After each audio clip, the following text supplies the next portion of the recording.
making tennis grow in the Philippines, and now I'm bringing a whole new audience to tennis all around the world. Sa mga arena. Stop consuming whatever the major sports networks are pushing into your feed right now. Flip to any established tennis channel, dig through any verified tennis account online, and you will encounter the identical story packaged in the identical tone using the identical, carefully curated clips. The flags get airtime. The emotion gets airtime. The beaming faces decorated in patriotic colors get wrapped up neatly and handed to you labeled as an underdog triumph. And truthfully, if you are a passing observer looking to fill a spare moment before your evening routine, that version of events slides down easily enough. It feels good. It feels harmless. It is built on a foundation of sand. Because the reality of what Alex Eala represents has absolutely nothing to do with storybook narratives. What is unfolding in real time is a calculated, deliberate, and genuinely staggering restructuring of the power hierarchy that has governed professional tennis for half a century.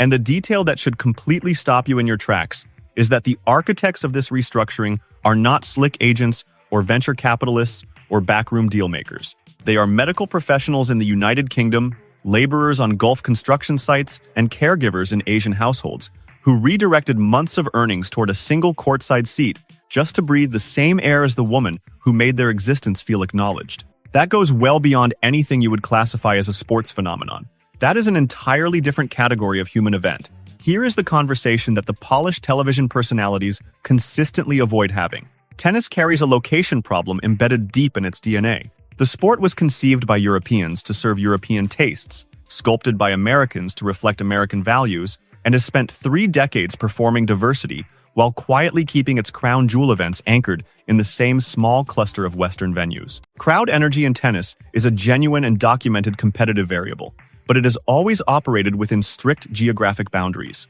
Golf becomes a different animal in New York. Swiatek moves through Paris like she personally signed the lease. But transport either of those players to a tournament in the Arabian Peninsula or somewhere across Southeast Asia, and the electricity drains out of the room immediately. The applause becomes courteous. The energy becomes transactional. The atmosphere carries the warmth of a quarterly earnings presentation. Alex Eala dissolved that entire framework, not through boardroom strategy or calculated positioning.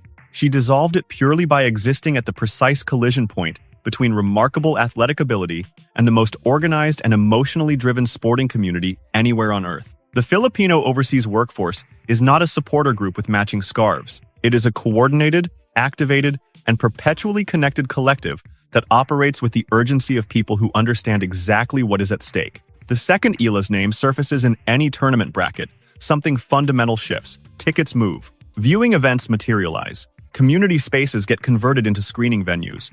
Residential buildings in the Gulf transform into unofficial fan headquarters. Households across provincial Philippines crowd around a single glowing screen at genuinely unreasonable hours, because when your person is competing, the clock becomes irrelevant. She carries no hostile venues with her anywhere she travels. Sit with the full absurdity of that statement for a moment.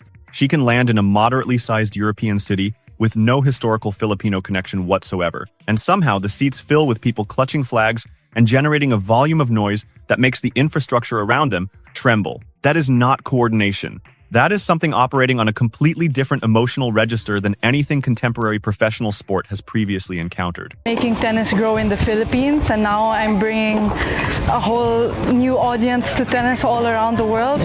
Sa mga arena. Now listen carefully to what Eala actually says when she speaks publicly, because most people hear the words and completely miss the meaning underneath them. She does not frame her ambitions around trophies or rankings or individual milestones. She talks about growing the sport inside the Philippines and delivering an entirely new global audience to tennis. Pause on that for a second. That is not the instinctive language of a young athlete riding early momentum. That is the deliberate language of someone who has already mapped the territory and understands precisely how large the opportunity in front of her actually is. Tennis spent decades chasing younger demographics and emerging markets, and spending enormous resources trying to crack open new audiences with minimal success. Eala walked in and solved that problem almost incidentally simply by being exactly who she is, in front of exactly the right people at exactly the right moment. Now place yourself inside the head of whoever is standing across the net from her. You dedicated your entire existence to mastering a discipline practiced traditionally in hushed, controlled environments where audiences understood the unspoken rules of restraint. You boarded a flight to the California desert or the Arabian Gulf, anticipating the standard experience, the measured appreciation, the knowing acknowledgement of quality shot making. Instead, you emerge from the tunnel and absorb what feels like walking into the deciding game of a national tournament representing a country you have no connection to. Each Eala groundstroke receives a response calibrated for match point at a major.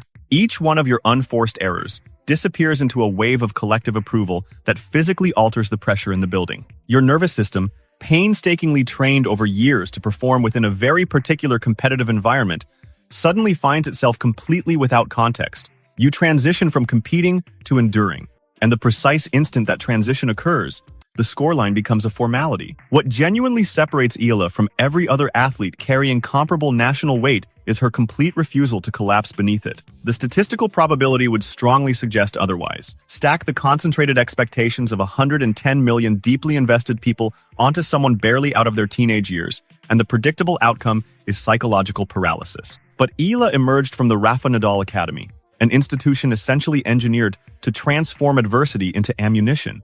She does not experience crowd expectations as something bearing down on her. She experiences them as something feeding her.